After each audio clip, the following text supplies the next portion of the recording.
selling office furniture. That was the first, which almost ended. Well, actually, it did end. I did 1.2 million my first year, and only made like a very, very small profit. And I was just like, this is not going to work for me, because the year before I sold 1/4 and made way more money selling used furniture. And I was like, you know what, this is the ticket. I am going to sell used stuff. And that put me on the path of getting into the storage auction business, which I was in for almost a decade. I've officially been doing this YouTube thing, online entrepreneur thing, longer than I did the Atlanta entrepreneurship thing. Because that's why I say I really don't know, because my last decade almost has been online, which you could do anywhere, any place, anytime, as long as you have an internet hookup. So I don't really know what the current state of being an entrepreneur in Atlanta, because I make my money online. And when I had the live experiences, I didn't have a lot of people, so most of my clients and customers are not in Atlanta. The overwhelming majority, they are elsewhere. I can kind of tell you how it used to be. You know what? I'll tell you why I started being an entrepreneur. I'm not a corporate dude. I dropped out of college. I just didn't really fit me. And when I got thrust out of the job situation where I had to figure something out, I knew that corporate America wasn't going to work for me. I didn't have the training, I didn't have the education that they wanted, so I had to create something of my own, which drove me to selling stuff. And even online, like, you know, I don't know anything about affiliate marketing, so don't ask me for a course, because I don't do it. I don't know anything about it. I may try it, because I fundamentally feel if I'm going to create a course and teach you how to do something, that I should be good at it. I mean, that's just how I think. But you have many people who say that being an affiliate marketer is one of the best ways to get experience making money online. And what is it? What is affiliate marketing? You're positioning a product to be sold. It's still sales.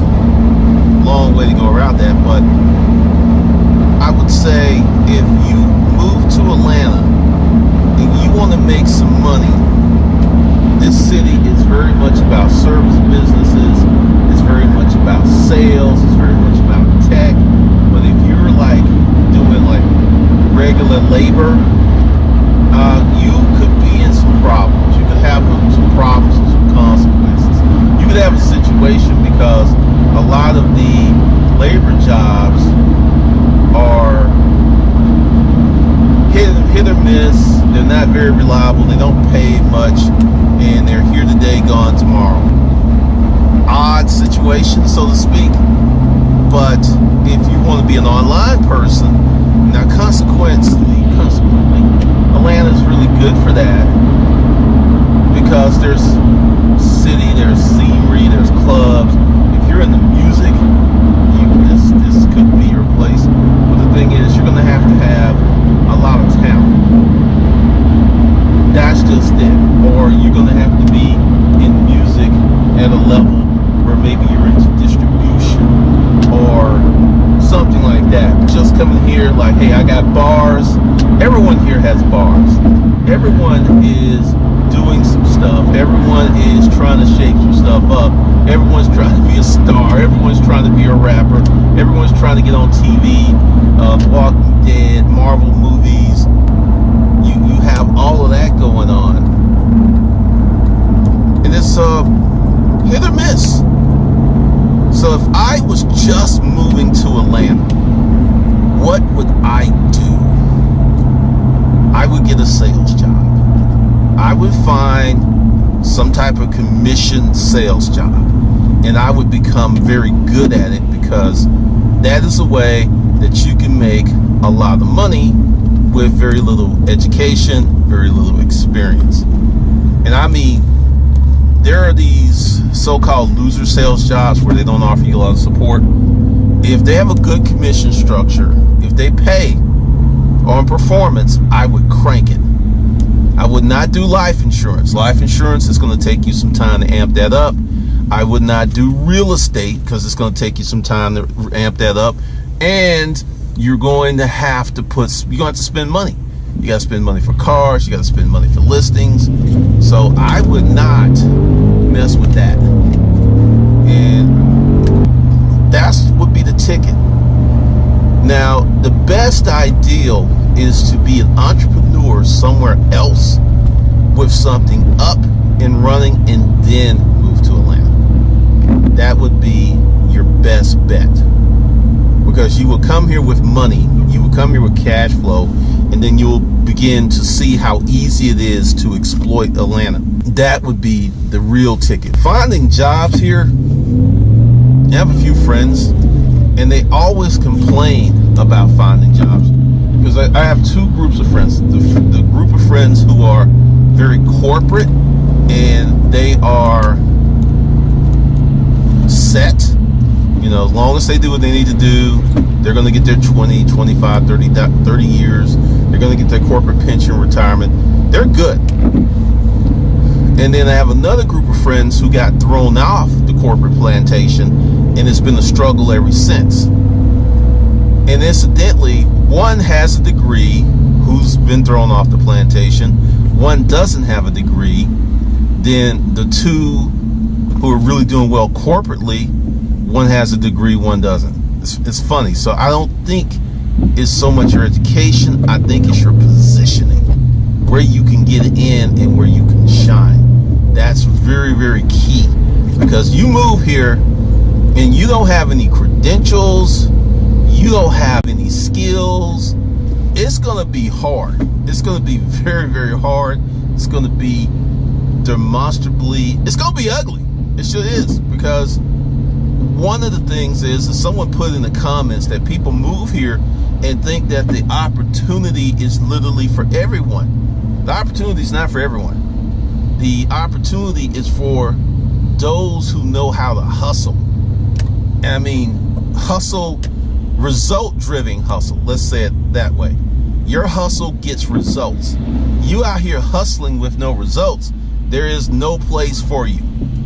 There is none. And I think that just kind of throws people, because there's this expectation that, my hustle is, I'm grinding, I'm doing this, I'm making these things happen, but you're not getting any results. And that's just not going to fly here. That's going to be a very nasty little situation. That's going to be, you're going to be moving back home in 6 months to a year. That's what it's going to be. So I would suggest that if you come here with no skills, you need to have some serious support. You need to be situated where someone's going to help you. Someone's going to be there for you, because you're going to need a lot of help. Because as I go through my city of Atlanta tours and I chop all this stuff up, it brings back so many memories of my struggle. And I did not stop struggling until I created my own income. It was always a struggle.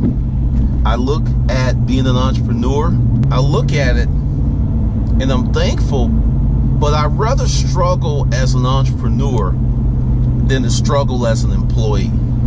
Because I get to choose my struggle, and I don't have a struggle forced upon me. I don't have a situation of I have to deal with some crazy boss or some crazy corporate plan. Because I remember once when I was working in the labor pool, and I will also say that if you're moved to Atlanta and you're struggling to find work, There's these places called Labor Ready, labor pools.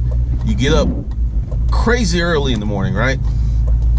And then you go sit, and hopefully they will put you out, meaning you'll get to go out for a job and you'll probably make $50 for the day. If you come here with some money and you don't have, I suggest you do that. Yeah, because if you got, even if it doesn't really cover a lot of your bills, cash flow coming in is better than you just spending money, and no cash is coming in. I'll have to talk to some other people about being an entrepreneur in Atlanta, because my journey as an entrepreneur ended 2009, because that's when I started this YouTube channel. That's when I wrote my first book, and I've become an online entrepreneur, which kind of interestingly enough, I could do anywhere. It doesn't really matter if I'm in Atlanta or anywhere. I could be in a cornfield in Nebraska and I could do this.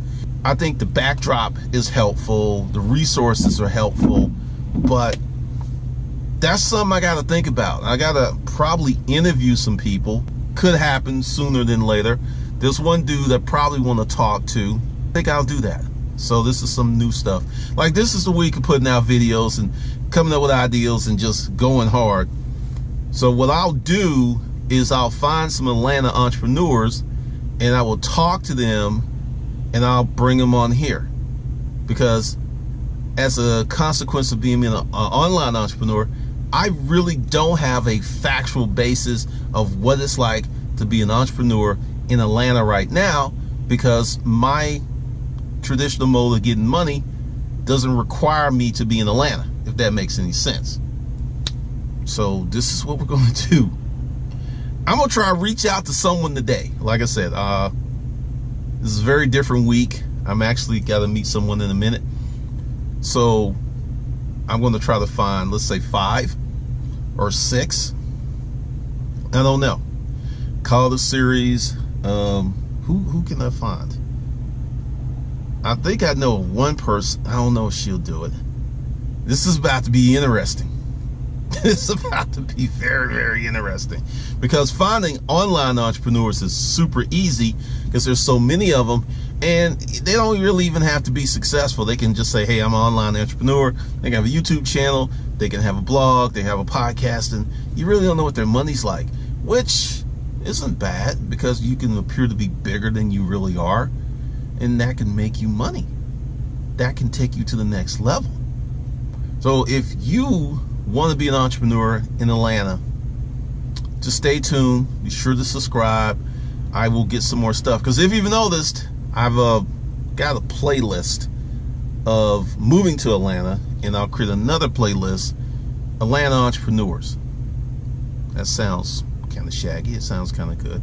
Or I'll call it something else, because I would be interested in knowing what is it like to be an entrepreneur in Atlanta today, right now, because I've kind of morphed out of some stuff. And interestingly enough, one of my haters was saying, you know, since he considers himself a business consultant and there's all these business and stuff, look like he would be doing some stuff in Atlanta. Here's the thing that you got to understand. The best consultants, their clients will never ever recommend them, because they don't want people to know what they're doing. That's something that, you know, if you've been a high-level consultant, you know this is true, that if I was to, well, I've done it. I've helped some YouTubers with their channels, and they would never like give me a recommendation, because they don't want people to know that they were working with me. And with Atlanta, I've kind of transcended that, because I know what it's like to call people. I know what it's like to set appointments. I know how that process works. And on my trek to become a writer, I was moving out of that. I was moving from an entrepreneur to a creative. Now I'm a creative entrepreneur. So it's a different journey. But go ahead, subscribe, leave your comments, and we'll shape this up. So with that, I'll catch you later. And let's see what today's special is. You know, since we're talking about moving to Atlanta, the Never Broke Action Pack. I'll put some discountage somewhere, and it'll be in the first comment. So you just look for that. And I'll see you guys in the next video.